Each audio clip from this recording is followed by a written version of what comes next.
अच्छा, hi and welcome to day 7 of machine learning course.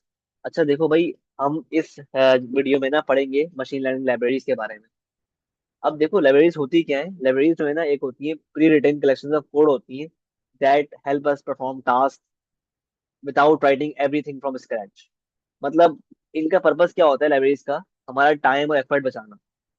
अगर अगर ये ना होती ना लाइब्रेरीज, तो हमें हर एक कोड, हर चीज के लिए जो भी हम चीज कर रहे हैं उसका कोड लिखना पड़ता सेपरेटली।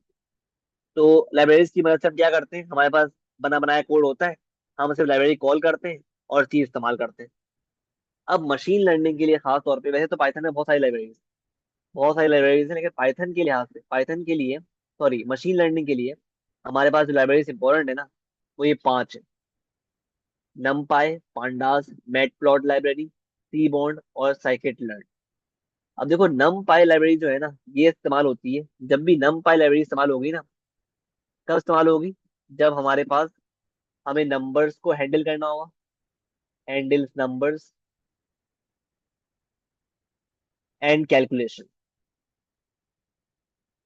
जब भी बात आएगी नंबर्स की, कैलकुलेशंस की, तो हम numpy लाइब्रेरी को इंपोर्ट करवाएंगे अपने कोड में। तो numpy लाइब्रेरी कहाँ इस्तेमाल होती है?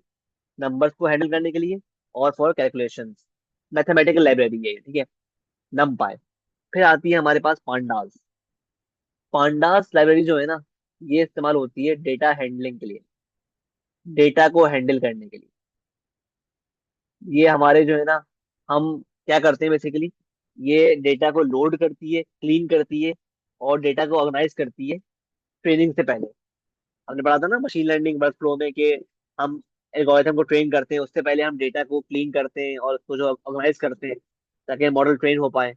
तो उसके लिए डेटा को जो है क्लीन करने के लिए, डेटा को इस्तेमाल करने के लिए ऑर्गेनाइज तरीके से, और डेटा को टेबल फॉर्म में लाने के लिए हम जो है इस्तेमाल करते हैं पांडास का, लाइब्रेरी का। तो पांडास लाइब्रेरी जब भी इस्तेमाल होगी, क्यों इस्तेमाल होगी? डेटा को हैंडल करने के लिए, डेटा को क्लीन करने के लिए, ऑर्गेनाइज करने के लिए, लोड करने के लिए, सही है। और ये दो लाइब्रेरी हैं, मैट प्लॉट लाइब्रेरी और सी बॉन्ड, ये दोनों इस्तेमाल होती है फॉर विजुअलाइजेशन। कभी भी हमें डेटा को स्टडी करने के लिए, कोई ग्राफ प्लॉट करना हो, स्कैटर प्लॉट हो गया, लाइन ग्राफ हो गया, हीट मैप हो गया, सही है।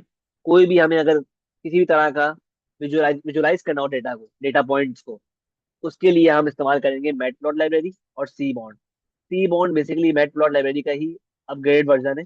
इससे और खूबसूरती से जो है ना, हमारे पास डेटा को हम विजुलाइज कर सकते हैं। फिर आखिरी में आती है the most important library in machine learning, जिसका नाम है साइकिट लर्न। अब साइकिट लर्न जो है ना, ये बहुत इंपॉर्टेंट लाइब्रेरी है, क्योंकि इसके थ्रू हम मशीन को बेसिकली लर्न करवाते हैं। इसके अंदर ना हमारे पास बहुत सारे एल्गोरिथम्स स्टोर हुए होते हैं इस लाइब्रेरी के अंदर। तो जिसके थ्रू हम एल्गोरिथम को ट्रेन करवाते हैं और मॉडल बिल्ड करते हैं। तो बेसिकली यहाँ पर जो है ना, हमारी X12 मशीन लर्निंग स्टार्ट होती है।